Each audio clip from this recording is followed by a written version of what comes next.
Assalamualaikum warahmatullahi wabarakatuh. Alhamdulillah alladzi arsala rasulahu rahmatan lil alamin. Asyhadu an la ilaha illallah wa asyhadu anna Muhammadan abduhu wa rasuluh.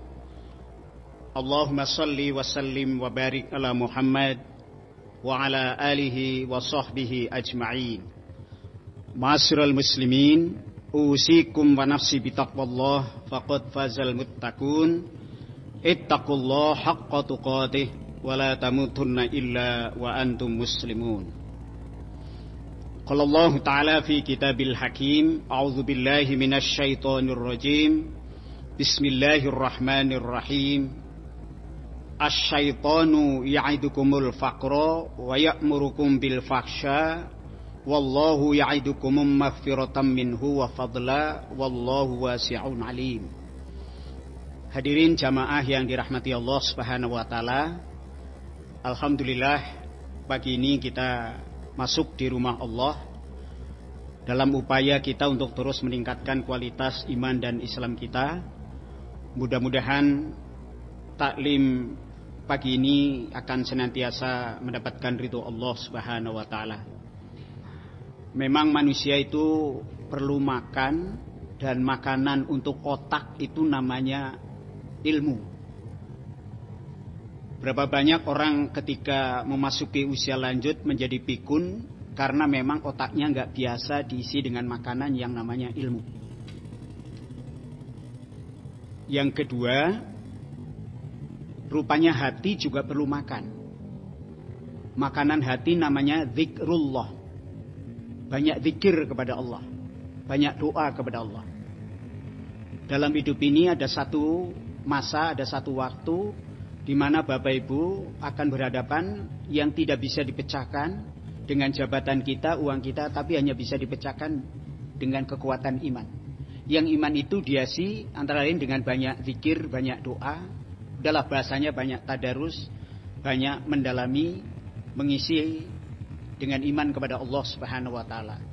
Cepat atau lambat siapapun akan berhadapan dengan sesuatu yang tidak bisa dipecahkan dengan uang kita, jabatan kita, tapi dengan ini. 1 bulan sebelum Ramadan yang lalu, tahun yang lalu, saya merasakan betul, Pak. Karena saya masuk ruang ICU, divonis dokter, mestinya kata dokter saya mati. Karena 4 hari sudah nggak sadar masuk ruang ICU. Tapi kekuatan doa dari jamaah, keluarga, dan setelah sadar, saya tahu betul bahwa Allah muji saya perlu berdoa. Sehingga dokter yang menangani saya sampai heran, ini Ustadz Junaidi mestinya mati. Iya betul, Pak, dokternya bukan muslim lagi. Dan kalaupun sembuh cacat. Tapi berkat doa yang ikhlas, itulah. Karena doa yang ikhlas itu bisa menembus tembok yang sekeras ini, Pak. Terlalu banyak cerita doa-doa yang ikhlas itu. Dan itu tidak butuh kekuatan apa-apa kecuali kekuatan iman. Makanya sekali lagi, hati perlu makan. Makanan hati itu namanya zikrullah. Dan yang ketiga, perut ini juga perlu makan. Udahlah, makanan perut konsepnya jelas. Kulu washrobu wala tusrifu. Makanlah kamu, minumlah kamu, tapi jangan berlebihan. Dalam konsep lain, kulu halalan thayyibah. Bukan apa-apa, bukan karena saya ngelola rumah sakit, punya karyawan Bapak Ibu. Yang jelas, orang kena penyakit salah satu sumbernya itu adalah makanan minuman. Dan yang kedua, tingkah laku. Mohon maaf kalau yang hadir ada dokter. Sehingga Imam Syafi'i dalam tausiahnya menarik. Siapa saja yang makan atau minum, tapi makanan minuman itu jelas tidak halal jenisnya atau tidak halal cara mendapatkannya, maka pasti di perut akan menjadi barang kotor. Dan barang yang kotor di perut kita karena dikonsumsi dengan cara tidak halal, maka akan menjadi barang kotor di tubuh kita, dan pasti darah orang itu kotor. Dan darah yang kotor, hatinya mesti kotor. Dan hati yang kotor, rohani orang itu kotor. Dan rohani yang kotor, pasti perilaku orang itu kotor, jelek. Akibat konsumsi yang tidak halal tadi. Tidak halal cara mendapatkannya, atau tidak halal memang, atau memang jenisnya itu. Apa akibatnya? Bukan Imam Syafi'i ya, penulis ilmu kedokteran namanya Ibnu Sina. Apa akibatnya? Satu, sulit mendapatkan kekhusyuan ibadah. Jadi kenapa ketika sholat kita tidak khusyuk? Jangan-jangan yang masuk ke tubuh kita itu yang tidak halal. Sehingga menjadi darah kotor, hatinya kotor, rohaninya kotor, perilakunya mesti kotor. Dan ibadahnya sulit mendapatkan kekhusyuan. Mau berupaya bagaimana? Kok sulit kita khusyuk? Katanya introspeksi lah. Ibda' binafsi. Tanya diri kita, jangan-jangan di perut kita banyak yang tidak halal. Yang kedua ini yang menarik. Mau doa kayak apapun, mau istighosah dimanapun, tidak akan dikabulkan. Karena Sa'ad bin Abi Waqqas pernah protes kepada Rasulullah. Ya Rasul, kenapa kami berdoa tidak dikabulkan? Padahal jaminan Allah, ud'uni astajib. Rasul dengan santun menjawab, bagaimana doanya akan dikabulkan kalau yang dimakan, yang diminum tidak halal itu. Itu. Malah di Bekasi sekarang ada istilah goldalu, Pak. Goldalu itu kelompok doa melulu. Ya. Katanya kalau minta doa untuk ini tergantung berapa jam, sekian juta, berapa orang, itu ya. Saya kaget ada jamaah yang protes seperti itu. Kemudian yang ketiga, akibat konsumsi yang tidak halal tadi, cepat atau lambat orang itu akan kena musibah. Itu akibat mengkonsumsi hal-hal yang tidak halal tadi. Jadi sulit mendapatkan kekhusyuan, doanya tidak dikabulkan. Nah, kemudian satu ketika akan gampang musibah. Makanya aslu kulidain al-barodah, sumber penyakit itu makanan minuman yang masuk ke dalam tubuh kita. Makanya konsep makan tadi kulu halalan thayyibah, termasuk juga wakulu washrobu wala tusrifu. Nah, jadi sekali lagi para jamaah, otak perlu makan, makanan otak itu namanya ilmu, hati perlu makan, makanan hati namanya zikir, perut perlu makan, makanannya at-ta'am yang konsepnya kulu halalan thayyibah tadi. Saya diberi waktu Pak hanya 1 jam karena saya harus ngasih manasik haji jam 9.30. Mudah-mudahan apa yang nanti saya sampaikan, kalau ada sharing, ada tanya jawab, pertanyaannya nggak usah susah-susah, gitu ya. Nah, persoalan umat Islam, bapak-bapak, ya, persoalan umat Islam itu pertama, terus terang saja, banyak orang Islam yang tidak ngerti Islam. Banyak orang Islam nggak ngerti la ilaha illallah. Jadi satu ketika ada orang Hindu, namanya Pak Putu Gede Swadana. Beliau orang pejabat di dinas di Kementerian Pariwisata. Beliau ingin mendalami Islam. Ketika ingin mendalami Islam, beliau sowan ke Kiai almarhum Abah Anom di Tasik, Malaya. Tokoh NU lah. Asal Jumat kedua, Jumat ketiga, Jumat keempat, tiap bulan mesti beliau ke Tasik. Ingin belajar Islam menurut Abah Anom itu. Jumat sore berangkat, malam Sabtu sampai, Sabtu pagi dengerin kuliah subuh, kemudian minta waktu ke Kiai Abah Anom sampai jam 12. Nanti jam 12 beliau meluncur ke Jogja. Temui Profesor Dr. Abdurrahim, Ketua Majelis Tarjih PP Muhammadiyah. Jadi dia ingin menimba ilmu dari tokoh NU dan Muhammadiyah. Itu tahun 2002 Pak mulai. Nah, sampai 2004. Selalu perjalanan ditempuh asal Jumat pertama, Jumat kedua, ketiga, keempat. Ke Tasik, teruskan ke Jogja. Kemudian minggu sore beliau kembali ke Jakarta. Hanya ingin tahu Islam itu menurut Abah Anom kayak apa, menurut Abdurrahim kayak apalah. Selama perjalanan beliau mengamati betul Pak tentang tingkah laku umat Islam yang sudah la ilaha illallah itu. Pelajari betul dia. Kemudian setelah belajar Islam ke Abah Anom dan Kiai Abdurrahim tadi, beliau ngerti Islam, belum diislamkan sudah bisa membaca Quran. Sudah bisa membaca sholat dan gerakan sholat. Dan yang benar seperti ini Pak, orang masuk Islam karena meyakini kebenaran Islam. Karena di kantor saya di Bani Saleh, berapa banyak orang masuk Islam? Ada tiga kategori Pak orang masuk Islam. Karena mau kawin dan itu yang paling banyak. Jadi saya punya data 180 orang saya Islamkan di Bani Saleh, kurang lebih lah. Tapi rata-rata nikah masuk Islamnya karena mau kawin. Orang disuruh syahadat saja belepotan kok Pak. As. Jadi gak lancar itu. Ada yang masuk Islam kedua karena memang kerja, karena tetangganya kenalannya jadi bos, dia masuk Islam. Dan ada yang memang masuk Islam itu hanya ingin tahu di mana sih sebetulnya kelemahan umat Islam, bukan Islam. Ada 3 orang ketangkap, sudahlah. Nanti kapan-kapan kita ungkap. Nah, Pak Putu itu, bapak-bapak, belum masuk Islam sudah yakin kebenaran Islam. Cuma karena memang persoalan keluarga dan komunitas masyarakat Bali. Sebab kalau dia masuk Islam, keluarga Bali dan tetangga orang-orang Bali tahu pasti dia akan dikeluarkan dari masyarakat Bali dan tidak diakui sebagai orang Bali. Kalau pulang ancamannya berat. Kemudian ketika sudah belajar Islam 3 tahun, ditempuh Tasik Jogja itu, mengerti Islam, ingin masuk Islam. Ketika itulah sowan kepada Bapak Dr. Subi Abdul Qadir, yang waktu itu sebagai Direktur Rumah Sakit Islam Cempaka Putih dan pendiri atau ketua Yayasan Bani Saleh. Karena beliau harus ceramah di Gubernuran Mataram, Pak Warsito waktu itu jadi gubernur, lalu pesan ke saya, Saudara Junedi, hari ini ada orang masuk Islam, namanya Pak Putu. Dia ceritalah, dah nanti kamu yang mengislamkan. Ketika sholat duhur, waktu itu Bapak Ibu, karyawan Bani Saleh kita jamaah, selesai sholat duhur, kita islamkan yang namanya Pak Putu, yang sudah korban waktu, korban kedudukan, korban jabatan, korban keluarga, harus meninggalkan Jakarta, Tasik, Jogja selama 3 tahun itu. Ketika saya islamkan luar biasa Pak, beliau tahu betul kalimat La ilaha illallah itu. Begitu saya bimbing La ilaha pas kalimat illallah, pingsan beliau Pak. Inilah persoalan umat Islam, karena umat Islam banyak tidak ngerti Islam.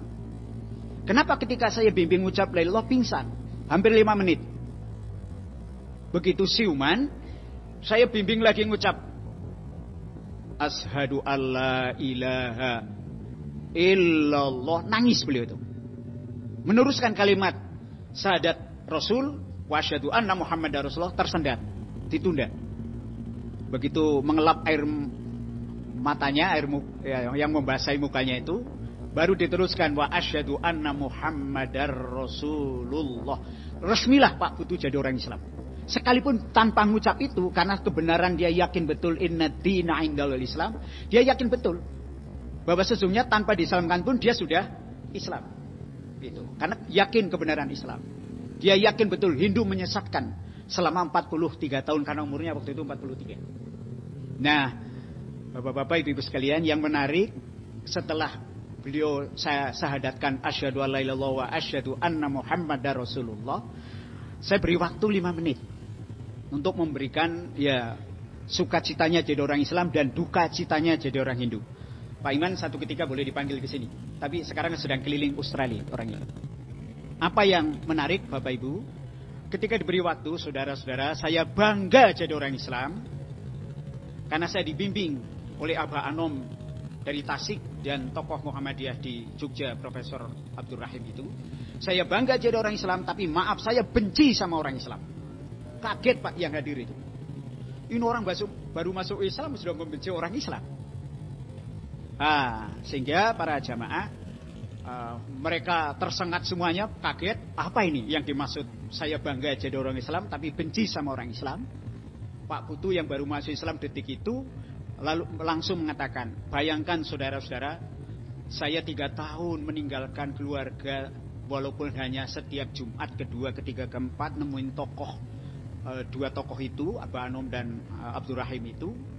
Kemudian saya menyaksikan sepanjang perjalanan 3 tahun itu, saya banyak menyaksikan singgah di masjid walaupun belum jadi orang Islam. Banyak orang Islam perilakunya tidak Islam, padahal sudah asyhadu alla ilaha illallah wa asyhadu anna Muhammadar Rasulullah. Maaf ini para jemaah. Itu pengakuan Pak Putu. Banyak orang Islam perilakunya tidak Islam, malah yang cukup mengagetkan saya, banyak orang Islam mengamalkan ajaran Hindu yang selama ini saya yakini, saya tinggalkan, menyesatkan saya. Itu kata Pak Putu. Betul-betul saya benci sama orang Islam. Orang saya tinggalkan Hindu, saya meluk Islam, malah banyak orang Islam amalannya bukan asyhadu alla ilaha illallah wa asyhadu anna Muhammadar Rasulullah, malah ajarannya Hindu.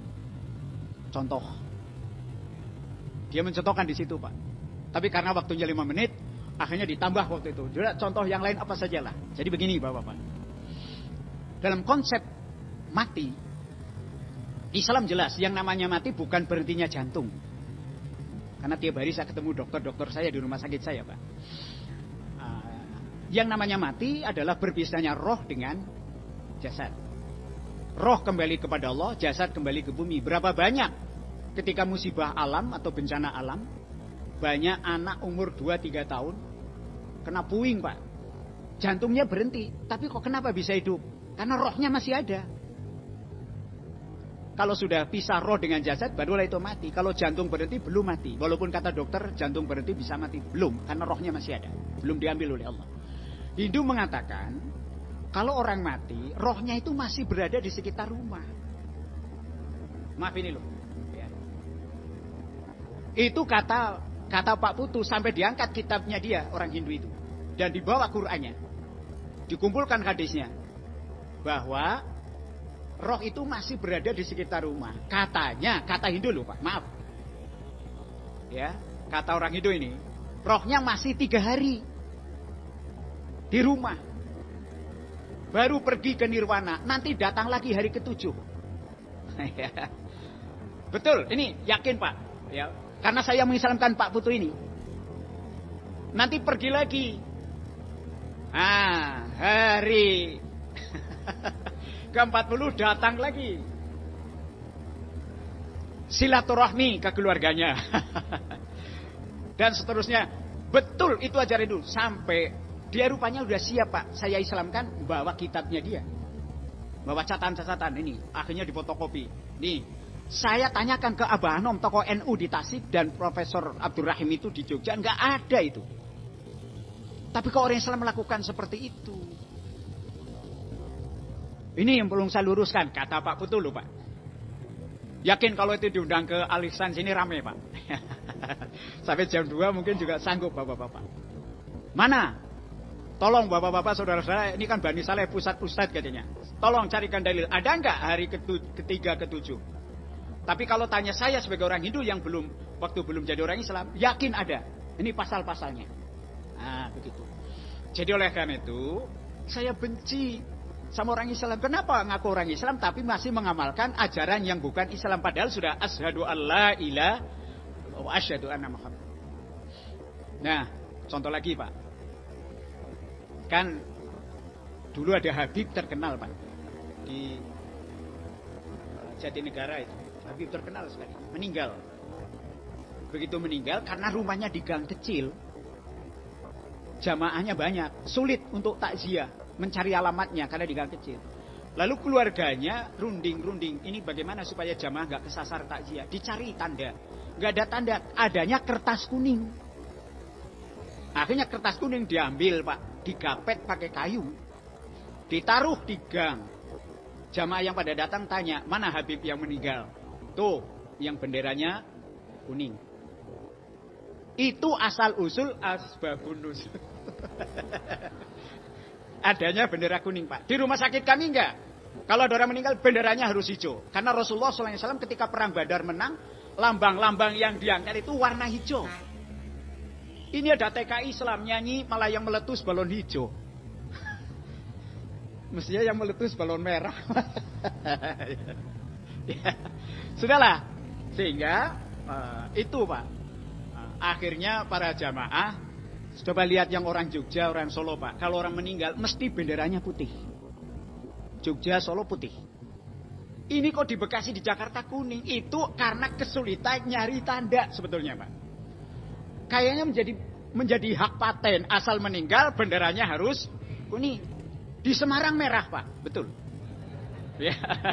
Makanya Bapak Ibu nanti kalau ada keluarga yang meninggal benderanya apa? Ya tergantung partainya Bapak apalah. Ya. Di rumah sakit kami enggak Pak, mesti hijau. Kan itu lambang kesenangan Rasul dan para sahabat.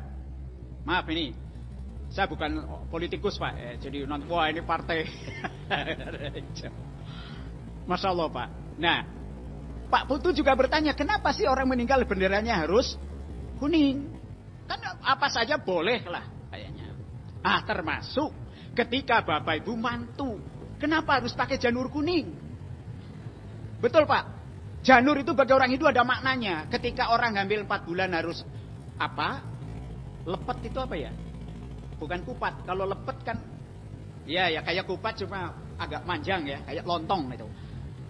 Sebab orang Hindu kalau orang 4 bulan harus dilepeti, lelet, dipepet. Nah itu. Karena 4 bulan itu Allah menentukan 4 hal. Satu diantaranya ditiupkan roh, mulai ada gerakan bayi itu. Maka perlu kenceng, maka dilelet, dipepet, pakai lepet. Nah itu. Ini supaya tahu Pak. Nah, kenapa sih harus pakai lepet? Nah kira-kira begitu. Janur itu ada maknanya. Makanya ketika saya kondangan Pak, ke teman saya Ustadz Zen di Pekayon, begitu saya datang parkir kendaraan, kaget saya. Langsung innalillahi wa inna. Kok Pak Zen mantu kok pakai maaf bendera kuning? Ayo Bapak berani mantu? Sampai saya tanya ke bagian terima tamu, Mbak, ini rumah Pak Zen kan? Iya. Kok pakai bendera kuning? Rupanya yang bagian tamu sudah dikasih sen, nggak boleh jawab. Yang jawab Pak Zen langsung. Begitu ketemu Pak Zen rangkulan, saya langsung tanya, Pak Zen, nggak salah itu? Salah di mana? Kok pakai bendera kuning? Apa jawabannya? Pak Jun, susah nyari janur kuning. Ayo Bapak berani. Betul Pak. Nah sambil makan dia ngomong ke saya Pak Zen, Pak Jun, kalau saya pakai janur kuning nanti ngikutin orang Hindu. Makanya saya nggak berani. Nah ya tapi kenapa kok pakai bendera kuning? Makanya saya tadi begitu ngelihat, saya langsung Pak Zen mohon maaf. Innalillahi. Takut ada orang yang lagi makan enak langsung kekenyangan meninggal. Nah Pak Zen baru cerita di situ Pak Jun. Tahu nggak orang nikah itu harus pakai janur kuning, tidak boleh pakai bendera kuning lah, ceritalah. Intinya bahwa janur kuning itu memang pernikahan orang Hindu. Makanya Pak Putu yang masuk Islam, pidato pertama saya Islamkan, saya benci sama orang Islam. Kenapa? Banyak orang Islam ternyata perilakunya belum asyhadu alla ilaha illallah wa asyhadu anna muhammadar rasulullah. Masih Hindu, katanya begitu. Ketika Sunan Bonang, Bapak-bapak, dakwah di masyarakat Jawa Tengah dan Jawa Timur bagian utara, itu menyaksikan betul pengaruh-pengaruh Hindu. Dimana ketika ada orang mati, kenapa? Ketika hari ketiga, hari ketujuh itu harus pakai doa. Harus kumpul, harus takziah. Dan harus ada doa. Yang doanya bukan doa asyhadu alla ilaha illallah wa asyhadu anna muhammadar rasulullah. Bukan doa Islam lah gampangnya begitu. Doanya pakai bahasa Kawi Pak. Bahasa Jawa kuno. Sunan Bonang sebagai seorang wali, juru dakwah, ikhlasnya luar biasa. Melihat suasana orang ngurus kematian tidak cara Islam. Dan takziah dengan cara tidak Islam. Beliau tidak marah. Beliau melihat dia mati. Dengan iktikad akan dirubah. Di mana Sunan Bonang dakwahnya itu adaptasi, menyesuaikan. Dengan satu ketika nanti akan dirubah. Tidak langsung itu haram, tidak. Nah, ketika melihat ada orang sudah meninggal dikuburkan, pada kumpul malamnya sampai 7 malam, mereka berdoa mendoakan para yang sudah meninggal itu. Pakai doanya bahasa Kawi. Kalau dibaca habis maghrib kira-kira hampir jam 9 malam Pak, baru selesai. Dan mereka nggak ngerti apa yang didoakan itu. Yang penting baca doa. Sunan Bonang melihat, yang meninggal kita kuburkan kemarin itu kan orang Islam. Kenapa kita berdoa pakai bahasa begitu? Kenapa nggak ditambahi pakai bahasa Islam?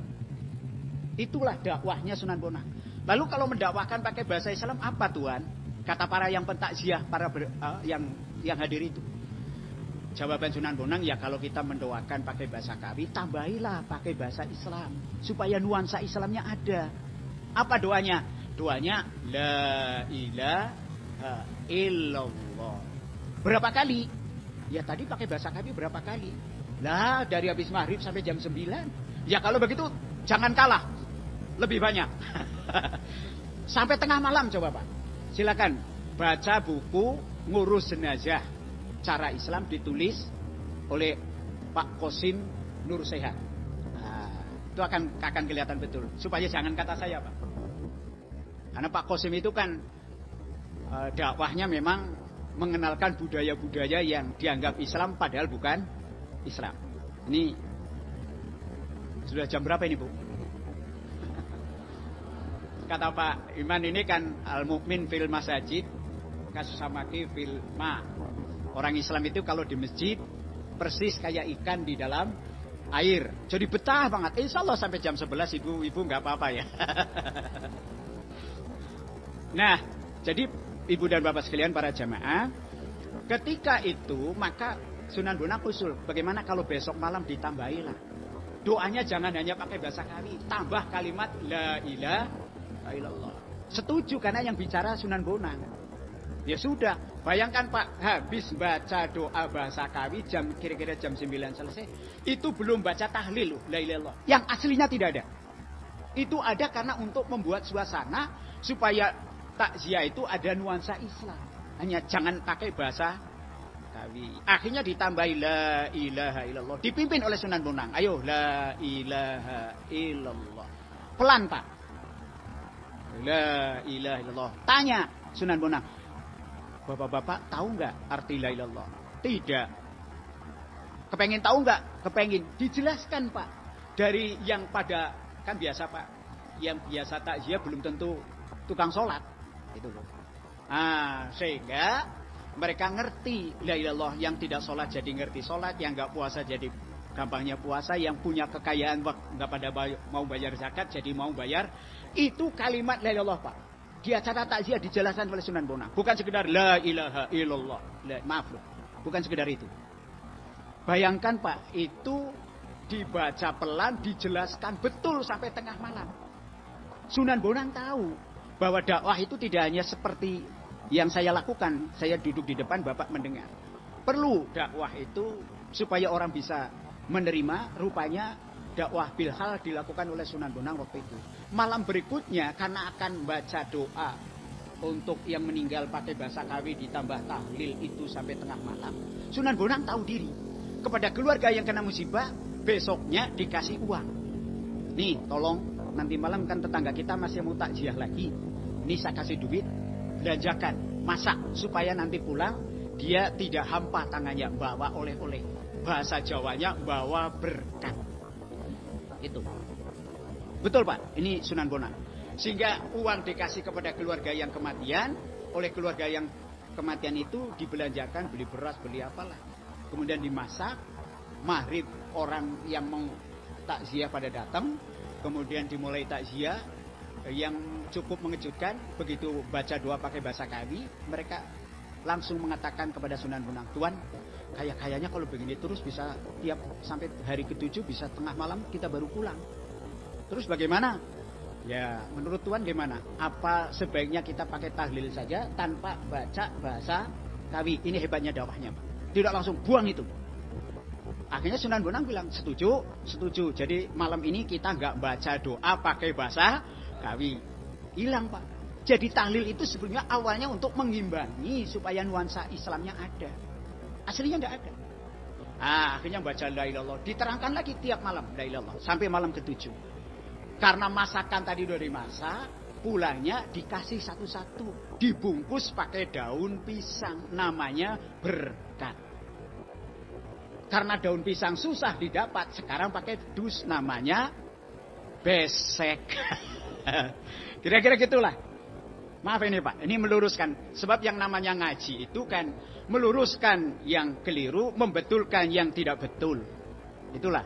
Jadi inilah para jamaah. Maka udahlah dilaksanakan oleh masyarakat pesisir utara itu sampai daerah Tuban. Asal ada orang kematian, baca itu, pulangnya bawa besek.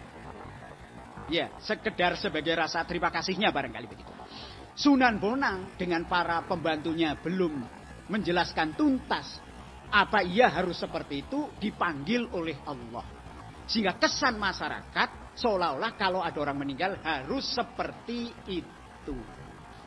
Ini maaf Pak. Apa salah yang mengadakan seperti itu? Saya tidak mengatakan salah dan benar. Dia belum tahu.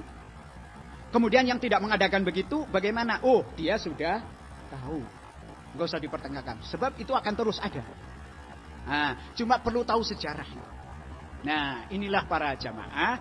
Sehingga Sunan Pak Putu Gede Swadana yang saya Islamkan itu pun juga mengatakan, itu ajaran saya. Kenapa diamalkan? Itu loh. Apa ada yang mau bertanya? Kalau mau marah jangan sekarang Bu ya. Nanti dulu. Jadi inilah ya para jamaah. Jadi problem umat Islam itu banyak orang Islam tidak ngerti. Maaf, saya tiap tahun bawa jamaah haji. Ini Departemen Agama, Kementerian Agama pun. Untungnya saya udah pensiun Pak. Dari Kementerian Agama. Ini kadang-kadang orang mau pergi haji diseneng-senengin. Barang siapa yang sholat 40 kali di Masjid Nabawi Arba'in, maka seolah-olah orang itu sudah sholat seumur hidup. Makanya pantas banyak orang sudah haji nggak sholat lagi. Begitu ditanya, Ci, kok nggak jamaah di Al-Ihsan? Lah, udah seumur hidup. Ini yang jadi persoalan, Pak. Padahal almarhum Zainuddin MZ itu dengan berapa episode kasetnya itu berkali-kali mengatakan, sholat itu pahala yang paling besar. Bukan perang, bukan haji. Tapi jangan lupa, sholat juga merupakan dosa yang paling besar kalau ditinggal. Coba lihat surat Maryam 59, Pak. Fakhalafa min ba'dihim khalfun adha'us sholat wattaba'us syahawat fasawfa yalqauna ghayya. Ya, surat Maryam 59. Ibu-ibu, bapak-bapak sekarang ngaji Ahad pagi di Al-Ihsan ini. Apakah anak-anak kita itu anak-anak yang suka sholat? Gak jaminan. Jangan-jangan anak kita malas sholatnya luar biasa. Malah gak mau sholat begitu disuruh sholat. Fakhalafa min ba'dihim khalfun adha'us sholat wattaba'us syahawat fasawfa yalqauna ghayya. Sungguh akan terjadi proses regenerasi, di mana yang tua akan dipanggil oleh Allah lebih dahulu, lalu meninggalkan anak cucu yang ganteng-ganteng, yang cakep-cakep. Tapi sayang betul, anak cucu kita adha'us sholat, tidak pernah sholat. Gak jaminan loh Bapak Ibu. Dan kalau anak cucu kita sudah adha'us sholat, gak pernah sholat, wattaba'us syahawat, pasti seleranya mengikuti syahwat. Fasawfa yalqauna ghayya. Hancurlah kehidupan keluarga itu kalau anak cucu kita sudah gak sholat. Inilah Bapak Ibu. Makanya LP, Lembaga Pemasyarakatan Gula Kapal itu kapasitas 420. Hari ini Pak, diisi 1400. Karena setiap Rebo saya masuk LP Pak. Jadi saya ini orang keluar masuk LP. Tiap Rebo itu ngisi pengajian. Begitu habis ngisi pengajian ada anak muda Pak, datangi saya, Ustaz, bapak saya juga kiai. Bis, bapakmu kiai, kamu kok di LP? Ini aja yang kedua kali Pak. Astagfirullahaladzim. Saya tanya, aslinya mana kamu? Tomo Pak. Tomo mana? Sumedang. Jadi bapakmu kiai? Kiai Pak, punya pesantren. Loh kamu sampai masuk di sini sih? Nangis dia itu Pak. Ya, betul, kalau sudah tidak sholat, wattaba'us syahawat, mesti senang melampiaskan syahwat. Walaupun bapaknya kiai, tapi rupanya lupa memperhatikan anaknya, sehingga anaknya akhirnya nggak pernah sholat, malah pengedar ganja, tangkap polisi, masukin di LP Gula Kapal. Suatu ketika saya datang Pak, mau pulang ke Jawa, karena saya ini orang Cilacap, orang Kroya. Saya pulang ke Kroya, lewat Kadipaten, mampir di Tomo. Ini pesantrennya Pak Ansaruddin, bapaknya anak yang DLP. Assalamualaikum. Waalaikumsalam. Dari mana Pak? Saya dari Bekasi. Silakan. Bekasinya mana Pak? Saya Bekasinya dekat pesantren Pak. Yang anak bapak nyantri di Bekasi. Pakai bahasa Ustaz lah. Bapak petugas LP? Bukan Pak. Saya ya orang Bekasi lah Pak. Mau pulang Pak ke kampung halaman. Masuk. Air keluar. Makanan keluar, baru ngomong, loh kok Bapak tadi bicara pesantren yang di Bekasi yang, iya Pak, karena saya ketemu anak Bapak yang sedang nyantri di sana, gitu. Divonis 7 tahun Pak. Langsung dia ngomong, maaf Pak, maaf, itu memang anak saya, tapi kalau nanti pulang, pintu ini haram untuk dimasuki anak saya. Astagfirullah, padahal kiai loh Pak. Iya, ya mungkin lagi khilaf, mungkin lagi emosi. Biar jahatnya kayak apa, tetap anaknya adalah anak bapak kiai ini. Karena rupanya malu. Makanya benar Islam mengatakan anak bisa mengangkat derajat orang tua, orang tua terpandang karena anak-anak yang sukses. Tapi tidak sedikit orang tua jatuh martabat karena pola tingkah si anak itu. Bahasa Wetan mengatakan bocah pola, wong tua keberada. Orang Padang nggak ngerti lah. Jadi ini ya bapak-bapak, ibu-ibu sekalian. Saya ingin kembali ke tema pengajian. Jadi yang jelas ketika gampangnya para wali dakwah belum selesai, dianggap oleh masyarakat, oh ini loh cara ngurus orang meninggal, ini loh cara bertakziah, ini loh cara berdoa. Itu. Nah, oleh karenanya sekali lagi mari karena terus terang saja bahwa halaka ummati fi syai'aini. Umatku rusak kata Rasul karena dua hal. Pertama, tarkil ilmi, enggak mau ngaji, enggak mau belajar. Itu. Dan yang kedua, wajam ilmal. Sudah enggak mau taklim, enggak mau belajar, sibuk ngurusi harta. Walaupun mencari harta memang menjadi sebuah kewajiban bagi seorang laki-laki yang sudah punya istri, berangkat pagi pulang sore, cari nafkah buat istri dan anak, itu wajib jihad itu. Makanya kaum wanita disuruh oleh Rasul, hei wanita, kalau kamu punya suami pagi-pagi tidur, pagi-pagi duduk asik, minum kopi dan makan pisang goreng, jorokin suaminya itu. Supaya semangat cari nafkah. Jadi ibu, besok mulai Senin,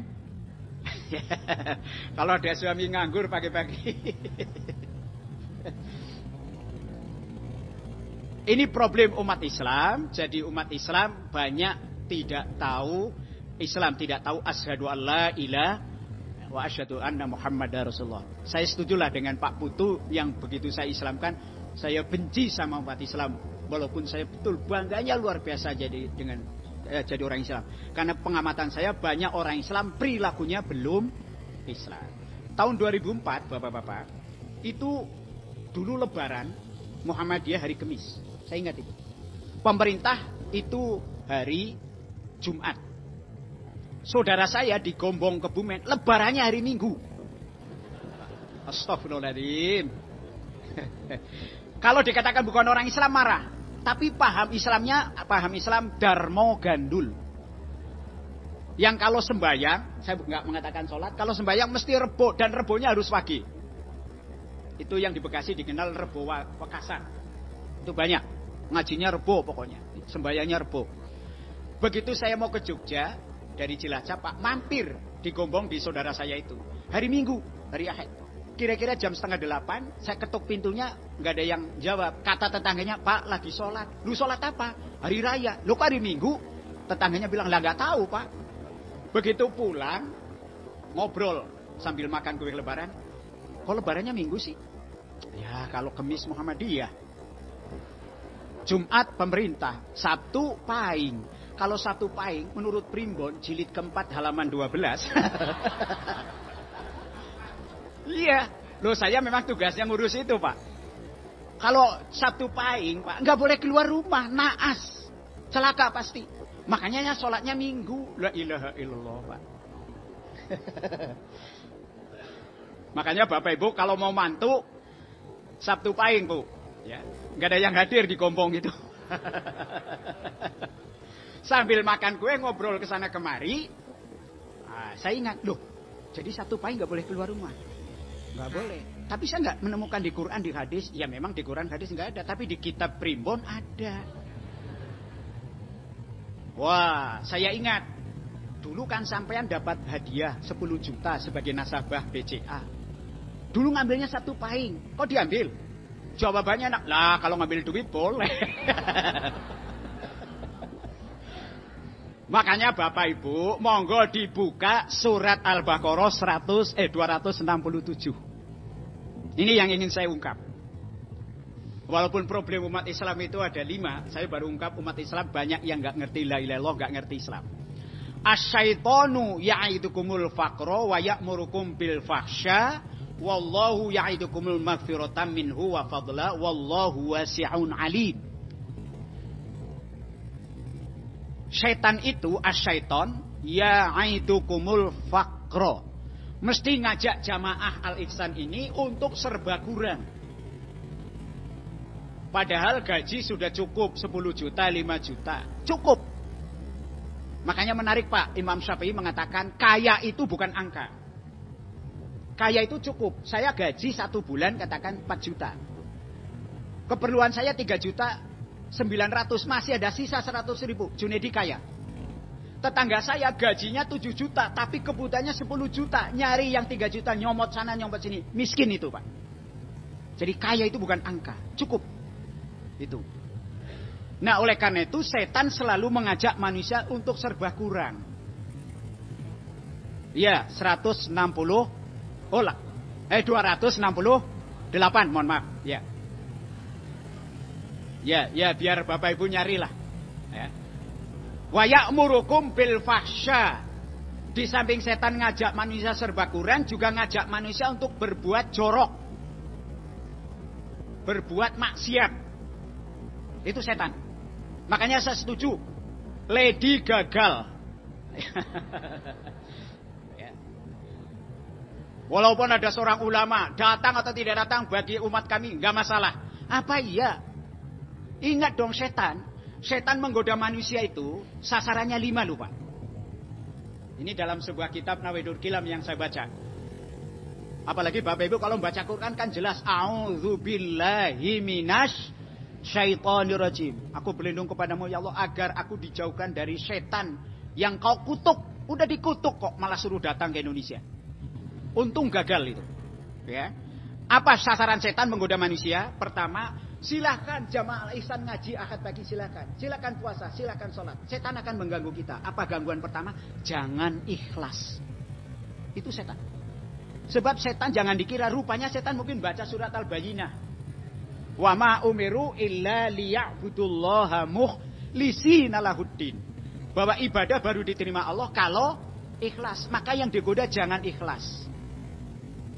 Riya, pamer. Apalagi mertua datang, padahal nggak pernah ngaji. Ya, jadi ini.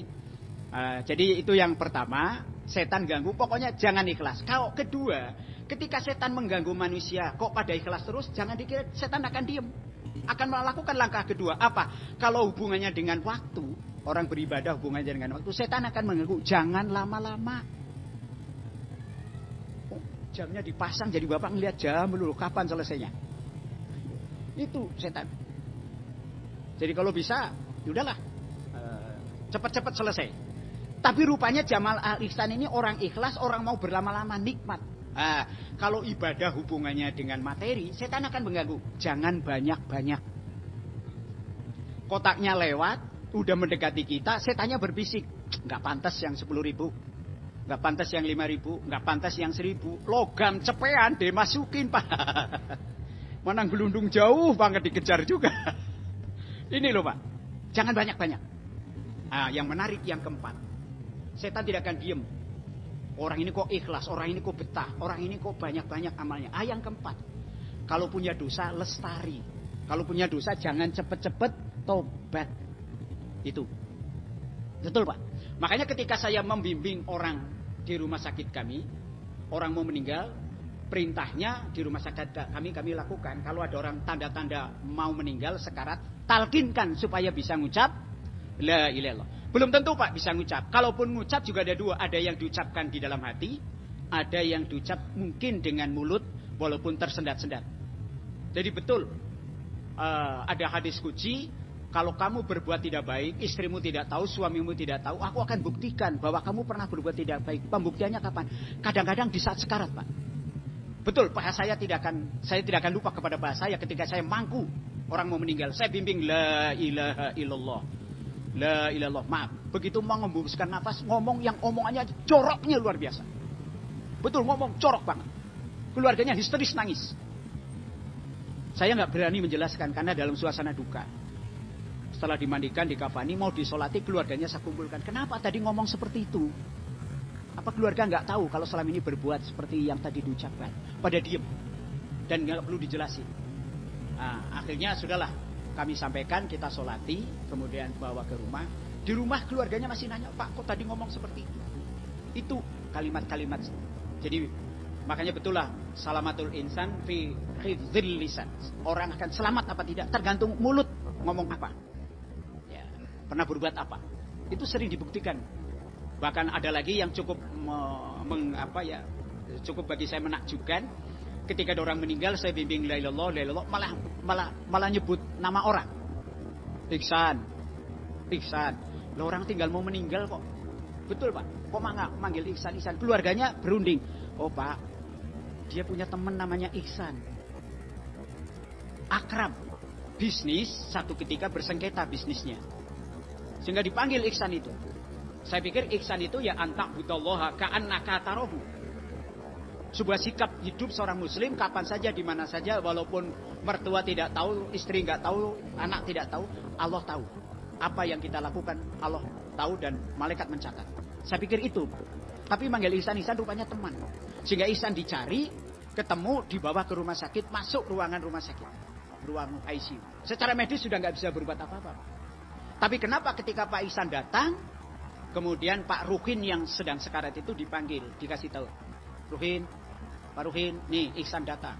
Begitu datang, Ruhin langsung secara medis nggak bisa berbuat apa-apa, Pak. Dia mengulurkan tangan, disambut oleh Pak Ihsan tadi. Ihsan, maaf, hanya 2 kali, langsung brek ke tempat tidur lagi, langsung meninggal. Nah inilah makanya dalam Islam ukhuwah silaturahim itu betul, bukan sunnah, wajib. Wattaqullaha tasa'alu nabihi wal arham. Ciri orang takwa tidak akan putus silaturahim. Karena kalau putus silaturahim itu diperlihatkan betul Pak di akhir hidupnya. Berat Pak. Makanya ketika ada orang meninggal, kalau ada kesalahan bapak-bapak almarhum sebelum kita bawa ke kuburan, mohon dimaafkan karena beratnya luar biasa. Dan itu dibuktikan. Makanya itu para jamaah jadi ya intinya mari ketika kita hidup ini hubungan dengan Allah diperketat, hubungan dengan manusia juga jangan putus, itulah karena diperlihatkan betul itu. Nah, setan mengajak manusia untuk berbuat dosa. Kalau punya dosa jangan tobat. Dan dosa manusia kan ada dosa kepada Allah, Pak. Ada dosa kepada manusia. Dosa manusia kepada Allah juga ada disebabkan 2 hal. Ada dosa manusia kepada Allah karena materi, ada dosa manusia kepada Allah non materi. Seperti contoh, saya dosa kepada Allah materi. Berangkat pagi pulang sore, tiap bulan gajinya 1 tahun sampai nisab, saya nggak membayar zakat, dosa kepada Allah, dosa materi. Nggak bisa Pak dengan baca Al-Ikhlas 10 kali. Harus dibayar itu, karena dosa kepada Allah, dosa materi. Dan tidak ada orang bayar zakat jadi miskin. Betapa banyak orang yang dikasih kemurahan Allah, lalu nggak bersyukur dengan cara bayar zakat, jadi miskin itu terlalu banyak. Allah gampang kok mengambil kekayaan kita. Bondo bisa lungo, wong wadon bisa apa Bu? Wong ayu bisa melayu, bondo bisa lungo, pangkat bisa loncat. Nah itu. Udahlah nggak ngerti lah. Jadi ya Bapak sekalian. Dan Buya Hamka menarik. Kalau bicara soal harta, kalau nggak disyukuri, harta apapun kalau dimakan Pak, itu mesti busuk. Itu harta. Mau makan di restoran hebat kayak pun yang dimakan busuk. Yang dipakai, Bapak Ibu dapat gaji, dipakai untuk beli kendaraan, dipakai untuk beli rumah, dipakai beli baju. Yang dipakai dunia itu lapuk. Dan yang dipakai maksiat jadi kutuk. Tapi yang dipakai ibadah jadi pupuk, kata Buya Hamka. Busuk yang dimakan, lapuk yang dipakai, kutuk yang dipakai maksiat, pupuk yang dipakai ibadah. Zakat, infak itu jadi pupuk kita nanti. Makanya benar Bapak Ibu sekalian bahwa setan itu mengajak manusia supaya larut lestari dalam dosa. Dosa manusia kepada Allah ada dosa materi. Gak bisa dengan baca surat ini lalu diampuni, enggak. Mau kita dikasih materi. Dosa yang kedua kepada Allah dosa non materi. Apa dosa non materi? Gampangnya ngaku Islam tidak sholat, ngaku Islam tidak pernah ke masjid, ngaku Islam gak pernah baca Quran, sudahlah. Makanya ibu kalau nggak kepengen dimarahin suami, kata Rasul, sering baca Quran. Betul, Pak. Itu di kitab ya disolihin ya.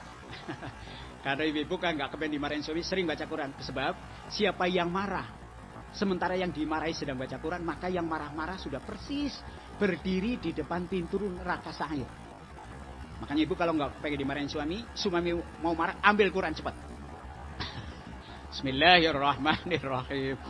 Alif lam mim. Lihat suami enggak jadi marah. Shadaqallah. Kan enak. Artinya rumah tangga dihiasi Al-Quran betul. Tentram. Makanya di kota mana Pak? Jawa Timur, kota Pare. Kota Pare itu kota kecil. Kota yang sehari-hari orang semuanya bahasa Inggris. Ya, tukang sayur, tukang sapu, tukang lotek, semuanya pakai bahasa Inggris. Makanya banyak mahasiswa yang kepengen selesai, itu praktek di sana 4 bulan kadang-kadang. Karena memang itu bahasa sehari bahasa Inggris. Luar biasa itu. Sebelah kanan jalan kalau dari arah Malang, itu istiqomah, imannya luar biasa. Ya. Sebelah kiri, asal Kemis malam Jumat, keluar baunya sajen luar biasa. Itu kota Pare itu. Nah, yang sebelah kanan, home industry. Itu hiasan listrik segala macam. Kaya-kaya Pak. Begitu membayar zakat bingung. Kenapa? Karena orang sekampung, orang yang berhak mengeluarkan zakat semua, nggak ada yang berhak nerima. Cuma proposal datang dari Bekasi. Minta zakat ke sana Pak. Karena di sana luar biasa. Makanya benar. Bahwa ternyata zakat kalau digali dengan secara benar, itu akan mampu mengatasi soal ekonomi inilah. Ya, oleh karena itu, dosa manusia kepada Allah dosa non materi. Itu udah contoh ngaku Islam nggak pernah ibadah. Dan dosa manusia kepada manusia juga sebabnya 2. Ada dosa karena materi, ada dosa non materi. Contoh, saya ke Pak Iman dosa materi. Contoh utang. Nggak akan bisa Pak. Dengan istighfar sekian kali kalau utangnya belum dibayar. Makanya datang sholat segera kerjakan. Pakai kata segera semua ini. Kalau kepengen selamat, kepengen husnul khotimah. Datang sholat segera kerjakan, punya dosa segera tobat, punya utang segera bayar. Termasuk utang ke koperasi RT. Yang keempat, punya anak sudah cukup dewasa, ada yang senang agamanya mantap, segera nikahkan. Kalau dibiarkan, bapak ibu kena dosa.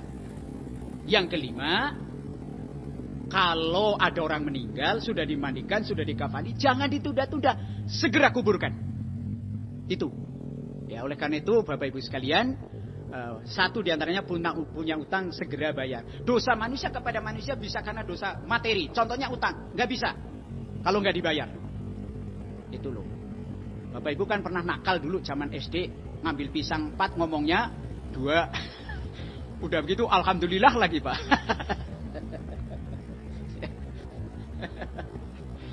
Udahlah. Dosa yang kedua manusia kepada manusia dosa non materi. Apa dosa non materi? Hadisnya jelas. Mohon maaf Pak kalau saya lupa. La yahillu li muslimin. Sungguh kalian tidak Islam sekalipun hadir pagi ini ke masjid. Pakai kata la. Tidak Islam kalian. Kenapa? Pernah bermasalah sesama muslim lebih dari 3 hari belum islah, belum tegur sapa. Yaltaqiyani fayuqridu hadza. Ketika ketemu enggak mau tegur-teguran. Ketemu enggak mau noleh, enggak mau nanya.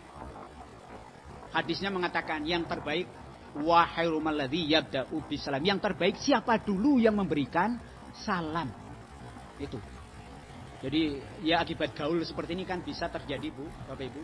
Salah paham, salah apa. Akhirnya enggak tegur-teguran lebih dari 3 hari. La yahillu li muslim. Tidak muslim itu. Makanya dosa non materi manusia kepada manusia ya pokoknya apa saja yang pernah kita lakukan kepada sesama muslim, kalau sampai salah kemudian nggak minta maaf, ini berat ketika mau meninggal dunia. Banyak kejadian Pak. Makanya bapak-bapak, ada ibu-ibu naik bus dari Purwokerto mau ke Jogja, ini betul ada kejadiannya. Begitu naik bus duduk di tempat jok yang lain, tempat duduk yang lain masih kosong. Ibu-ibu yang usia 55 tahun tadi di tempat duduknya juga baru sendirian. Keluar terminal penumpang mulai pada naik, mulai penuh. Penuh-penuh, ada penumpang terakhir bapak-bapak usianya juga gak jauh dengan ibu-ibu yang 55 tadi usianya. Karena sudah penuh disuruh duduk bareng sama ibu-ibu yang usianya 55 tadi. Penyakit naik kendaraan kan ngantuk Pak. Dan ngantuk itu gak ada yang cakep, mesti ngantuk jeleknya luar biasa. Gak ada orang ngantuk cakep, itu gak ada, jelek. Nah si bapak tadi yang duduk itu gak bisa nahan ngantuk. Itu cirinya lemahnya manusia. Kalau sudah ngantuk gak bisa ditahan. Begitu ngantuk nyentuh pundaknya ibu yang nggak kenal, tuh. Sehingga ibu yang disentuh tadi marah, mengbang, sikut bapak tadi, nggak bisa nahan ngantuk lagi, nyentuh lagi, sikut lagi. Nah, akhirnya bersin beliau. Begitu bersin, hadis Rasul mengatakan kalau bersin ucapkan alham. Sehingga ibu yang ikut tadi wajib jawab yar amukallah. Baru tegur-teguran. Mau kemana Pak? Mau ke Jogja. Ibu sama ke Jogja. Ada acara apa? Anak saya wisuda besok di Gajah Mada. Fakultas apa? Ekonomi. Anak ibu? Sama, anak saya juga fakultas ekonomi. Anak ibu laki apa perempuan? Laki. Anak bapak? Perempuan. Nah. Makanya bapak ibu kalau bersin jangan jawab buset. Itu berkah betul itu.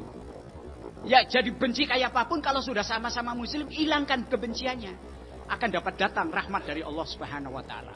Baik Bapak Ibu, wallahu ya'idukum maghfiratan minhu. Maaf sebelum ayat itu saya teruskan, setan menggoda manusia yang berikutnya yang kelima. Setan goda manusia supaya manusia itu syirik. Betul, supaya syirik. Dan kalau sudah syirik, pasti berikutnya orang kalau sudah syirik mesti percaya kepada tahayul, mesti percaya kepada khurafat. Kalau sudah itu inna syirka ladzul mun'adzim, mesti dosa besar tidak akan terampuni oleh Allah. Jangan dikira ibu-ibu yang dihukumkan kena syirik, kena musyrik itu orang Islam. Orang di luar Islam gak kena hukum syirik. Siapa yang syirik? Yang sudah asyhadu alla ilallah, kata Pak Putu, masih percaya kepada benda lain sama dengan Allah, bahkan lebih sehingga dipuja disembah. Contoh, kalau ibu-ibu percaya kepada benda mati, bahwa benda mati ini punya kekuatan, ini namanya syirik jamadi. Bahwa cincin ini punya kekuatan. Kalau nyenggol orang itu mesti lengket. Nah, ini namanya syirik jamadi. Rupanya setan tidak akan diam. Oh, orang nggak percaya kepada benda mati punya kekuatan, akan digiring oleh setan untuk percaya kepada pohon. Bahwa pohon itu yang cabangnya aneh di pojokan rumah sana, oh itu pohon yang nungguin kampung kita. Sehingga disajenin. Kalau orang percaya sifat Allah melekat di pohon, namanya syirik nabati. Itu di Jogja Pak. Di alun-alun pohon beringin asal sudah Senin malam Selasa dan Kemis malam Jumat banyak yang sajen itu. Padahal habis dari masjid dia itu. Iya. Makanya syirik yang paling banyak bukan di Tambun, bukan di Bekasi. Kalau di Indonesia yang paling banyak di Cirebon, di Jogja, di Solo itu. Tapi syirik puncaknya yang paling banyak di Mekah dan di Madinah. Makanya orang pergi haji mengatakan la syarika kalab baik. Itulah. Dah. Ada orang yang syirik bukan kepada pohon, bukan kepada benda mati, kepada hewan. Namanya syirik hayawan. Bahwa di binatang itu sifat Allah ada. Ayo banyak orang Bekasi sudah ngaji lagi Pak. Bawa mobil ada kucing lewat, berhenti pasti. Sebab kalau nabrak kucing, maaf, alamat mau celaka. Di depan rumah saya Pak, pernah ada orang nabrak kucing, langsung kucingnya diambil. Sampai tanya, di sini yang jualan kain kafan di mana? La ilaha illallah. Kucing ini Pak. Ya jadi itu syirik hayawani. Tekek ngaji, tekek enggak, tek. Kalau tek terus kemana? Percaya ini Pak. Iya. Itu tetangga saya memelihara tekek Pak, karena tempo hari katanya budidaya tekek harganya mahal. Langsung jatuh tekeknya pada disebar kemana-mana. Mencolok di rumah saya Pak, tiap malam bunyi. Ya. Udahlah, itu buat saya buat ingon-ingon Pak. Kalau malam jadi bangun kan ya. Yang ketiga ada syirik. Namanya syirik insani. Menjadikan manusia sebagai Tuhan, sama dengan Tuhan, dikultuskan. Nah ini. Makanya jangan dikira setan akan menggoda manusia supaya ibadah jangan ikhlas, hubungannya dengan waktu jangan lama-lama, hubungannya dengan materi jangan banyak-banyak. Kemudian kalau punya dosa jangan tobat. Yang kelima, supaya manusia digiring untuk syirik khurafat. Kan ini dosa yang paling besar yang Allah tidak akan mengampuni. Inilah Bapak sekalian. Banyak orang meninggal ketika sudah dikubur, keluarganya urusan warisan. Dibagi warisannya Pak. Nah, ini bajunya siapa yang mau menerima? Kasurnya siapa yang mau menerima? Tempat tidurnya siapa yang mau menempati? Gak ada yang mau Pak. Alasannya kalau bajunya dipakai takut. Tapi cincinnya mau. Nah ini aneh. Dibagi-bagi nggak mau, cincin mau. Saya cincinnya saja deh. Ya, sudahlah. Jadi para jamaah, maka wallahu ya'idukum maghfiratan minhu wa fadla. Allah mengajak manusia kepada ampunan Allah. Memang itu lebih utama dan Allah Maha luas lagi mengetahui apa yang kita lakukan. Problem yang kedua, ketiga, keempat, kelima nggak usah saya uraikan, saya sebut saja. Jadi problem umat Islam yang pertama adalah umat Islam banyak nggak tahu tentang Islam. Yang kedua, umat Islam terus terang saja Bapak Ibu masih punya persoalan tentang ekonomi, ya. Karena ekonomi ini baru diseminarkan, zakat baru diseminarkan, tapi belum diwujudkan. Bahkan banyak di Bekasi orang mau bikin masjid merengek-rengek di pinggir jalan pagi-pagi, padahal konsep Islam orang pagi hari suruh nyari nafkah belum dapat, malah disuruh yang penting ikhlas, 100 rupiah tidak apa-apa, lemparkan, padahal baru nyari nafkah pagi-pagi. Itu tidak benar Pak. Makanya kalau latihan ikhlas Pak Ihsan, Pak Iman, suruhlah.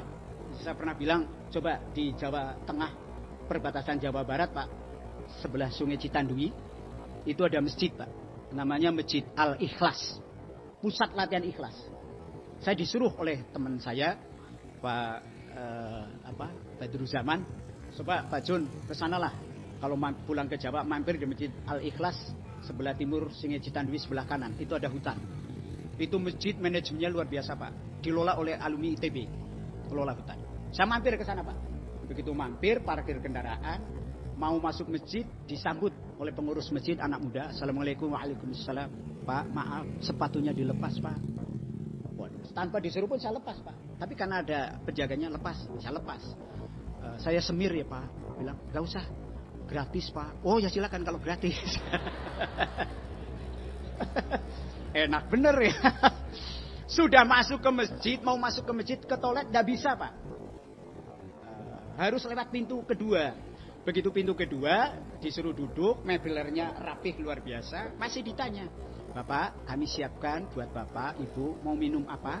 Di sini ada jus mangga, ada jus tomat. Luar biasa Pak. Bagaimana menciptakan orang betah di masjid? Saya tanya harganya berapa?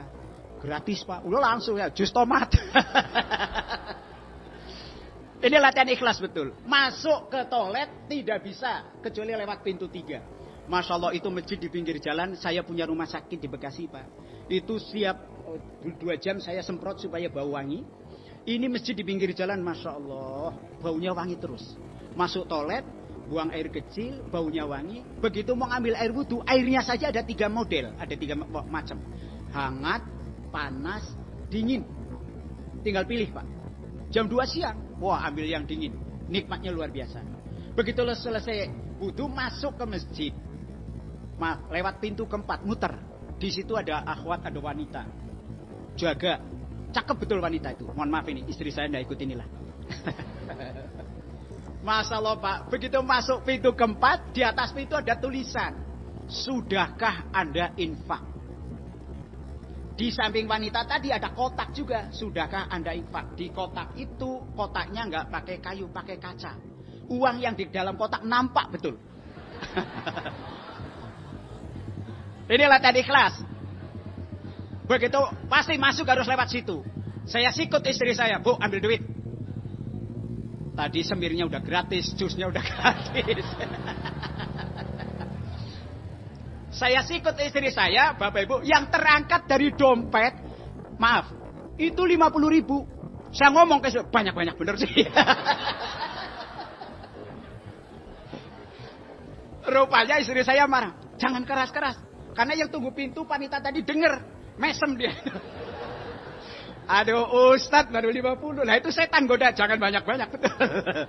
Karena sudah terangkat. Udah Pak dilipat. Dilipat masuk masjid sholat. Begitu dilipat pas di kotak itu dimasukin 50.000 itu Pak. Belum. Alhamdulillah ikhlas 50 kepaksa Pak. Karena yang terangkat sudah 50. Udahlah, selesai sholat, bapak-bapak, keluar pintu, lihat rekapitulasi infak. Dari semir gratis, jus gratis. Waktu itu bulan itu Pak. Ternyata subhanallah masjid ternyata bisa mendatangkan dana Pak. Dari infak itu saja. Itu hampir 6 juta. Dari semir gratis dan jus gratis. Dalam 1 minggu loh. Makanya saya usul Pak Iman, kalau bisa alisan lakukan model seperti ini. Insya Allah, semirnya habis, sunya habis, kotaknya kosong.